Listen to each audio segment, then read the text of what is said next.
Saudara-saudara, sebangsa dan setanah air, semakin sulit sebuah perjuangan, maka akan semakin indah ketika mencapai kemenangan. Dua kata untuk perubahan, dua kata untuk Indonesia. Hidup mahasiswa! Hidup mahasiswa! Hidup mahasiswa! Hidup mahasiswa!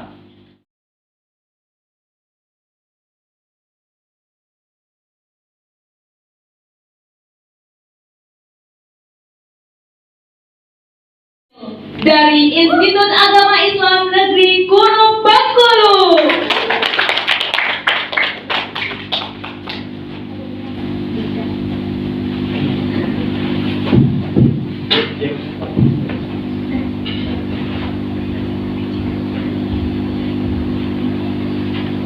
Assalamualaikum warahmatullahi wabarakatuh. Waalaikumsalam warahmatullahi wabarakatuh. Saudara-saudara, sebangsa dan setanah air, semakin sulit sebuah perjuangan, maka akan semakin indah ketika mencapai kemenangan. Dua kata untuk perubahan, dua kata untuk Indonesia. Hidup mahasiswa! Hidup mahasiswa! Hidup mahasiswa! Hidup mahasiswa! Yang terhormat, Dewan Hakim Lomba Orasi Formasi KPN PON tahun 2022. Yang saya hormati para panitia dan peserta yang berbahagia. Hari ini 29 Maret 2022, saya kembali teringat bahwa dulu ketika sebagai seorang siswa dengan seluruh impian untuk dapat berkontribusi bagi negeri ini, dan hari ini saya dapat berdiri di Provinsi Riau, di bumi lancang kuning ini, dengan sejuta keistimewaan yang akan menjadi sumber rindu di masa depan. Saudara-saudara, di negeri yang permai ini, hidup adalah soal keberanian. Hidup adalah perjuangan, usaha menghapus kenekiran terhadap pengkhianatan dan terhadap segala hal-hal yang dapat membuat perpecahan. Indonesia merupakan salah satu negara multikultural terbesar di dunia. Hal ini dapat dilihat dari kondisi kultural maupun geografis yang sangat beragam dan luas. Untuk lebih detailnya, Indonesia memiliki 17.491 pulau, 718 bahasa daerah, 300 etnik, dan 1.340 suku bangsa yang berbeda-beda. Sebagai pemuda, bagaimana cara kita menyikapi hal ini? Karena bangsa ini lahir dengan keberagaman dan perbedaan. Apalagi di era digitalisasi yang dihiasi dengan berbagai kecantikan teknologi, sehingga semakin mudah dalam berkomunikasi dan membuat keberagaman yang ada ini semakin tampak. Di era digitalisasi, tentu dibutuhkan kontribusi para pemuda dalam menjaga persatuan dan keutuhan bangsa di tengah keberagaman. Sejarah mencatat bahwa seorang pemuda merupakan tokoh yang luar biasa dalam perjalanan bangsa ini. Tahun 1928, para pemuda berkumpul untuk mendeklarasikan sebuah sumpah yang dapat menyatukan semua elemen, yaitu Sumpah Pemuda. Tahun 1945, para pemuda harus berseteru dengan kaum tua untuk mendebatkan hak kemerdekaan bangsa seutuhnya. Kemudian tahun 1998, ketika inflasi semakin parah, para pemuda turun ke jalan untuk mencoba menurunkan rezim yang zalim. Dan hari ini, para pemuda dengan semangat para pendahulunya dibutuhkan kontribusinya dalam menjaga persatuan dan kesatuan di tengah keberagaman. Karena Indonesia dulu diperjuangkan dengan darah dan air mata. Bung Tomo di Surabaya meneriakkan kalimat merdeka. Teuku Umar di ujung Sumatera meneriakkan kalimat merdeka. Sampai Sultan-Sultan Melayu di negeri Riau, semuanya meneriakkan kalimat merdeka. Tapi apa yang terjadi hari ini? Di negeri yang besar ini, di tengah kemajuan teknologi ini, begitu banyak rakyat yang menjerit. Di negara yang katanya sudah merdeka, begitu banyak rakyat yang menjerit. Di antaranya negara kita, penghasil minyak kelapa sawit terbesar di dunia. Tapi apa yang terjadi hari ini? Di negara yang besar ini, di tengah pohon sawit yang membentang luas ini, begitu banyak rakyat yang menjerit karena kesusahan dalam menemukan minyak sayur. Sebagai pemuda, jangan menutup mata, jangan menutup telinga. Mengapa ini bisa terjadi di negara yang besar ini? Mengapa bisa terjadi di negeri penghasil minyak terbesar ini? Sebagai pemuda, kita harus mempertanyakan ini. Kita harus khawatir terhadap hal ini.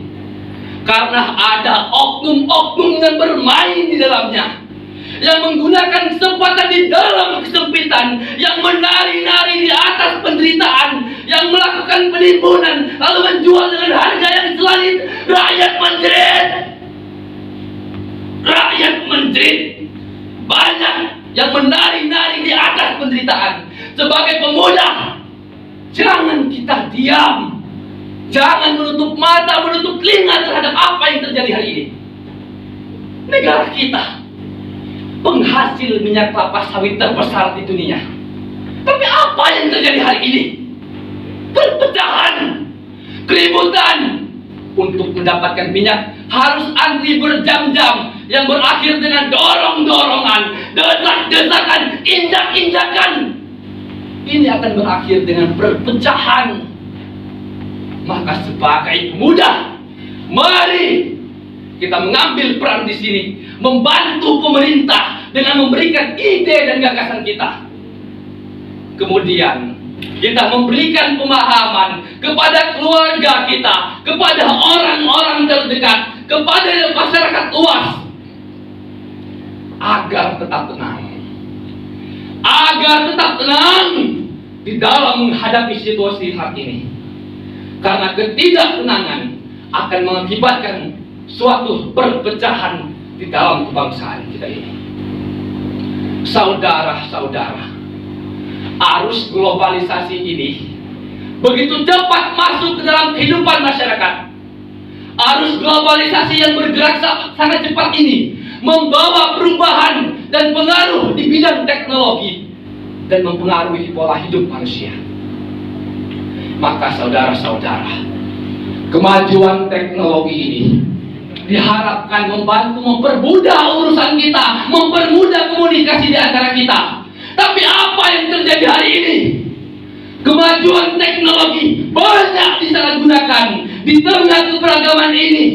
Caci mencaci, bully membuli, fitnah memfitnah, menyebarkan berita bohong. Padahal kemajuan teknologi untuk mempermudah komunikasi, bukan memperpecah belah umat. Maka ini tugas kita bersama sebagai pemuda.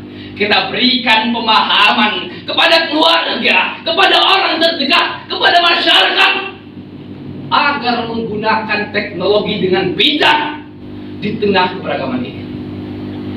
Saudara-saudara, sebangsa dan setanah air. Lalu bagaimana? Bagaimana mempertahankan persatuan di tengah keberagaman? Maka jawabannya, kita harus membumikan toleransi di tengah keberagaman ini. Saudara-saudara, dengan toleransi, maka dalam kita bergaul, baik di dunia nyata maupun di dunia maya, tidak memandang ras atau suku, kaya atau miskin, pejabat atau rakyat. Dengan toleransi, maka hidup akan indah, keberagaman yang ada akan damai. Negara kita ini akan hancur. Negara ini akan hancur apabila di dalam Indonesia ini terjadi penindasan dan intoleransi. Yang kaya, bermartabat, pejabat baru dihormat. Sedangkan banyak saudara yang miskin melarat, kere, diacukan, diabaikan. Sehingga jurang pemisah antara yang kaya dan miskin, pejabat dan rakyat. Sehingga yang makmur semakin makmur, yang melarat semakin melarat. Maka sebagai pemuda, mari membumikan toleransi di tengah keberagaman ini. Dengan toleransi, hidup akan indah. Dengan toleransi keberagaman yang ada akan terasa damai, aman. Maka sebagai pemuda, mari kita membumikan toleransi untuk terwujudnya kehidupan berbangsa dan bernegara yang harmonis. Demikian orasi yang dapat saya sampaikan. Saya Ahmad Sahril, mahasiswa Institut Agama Islam Negeri Curug, Provinsi Bengkulu. Terima kasih atas segala perhatian. Mohon maaf atas segala kekurangan. Saya akhiri. Assalamualaikum warahmatullahi wabarakatuh. Waalaikumsalam warahmatullahi wabarakatuh. Semangat ya peserta kita kali ini. Untuk peserta selanjutnya diharapkan dapat lebih semangat lagi ya dari peserta yang ini. Oke, kemudian kami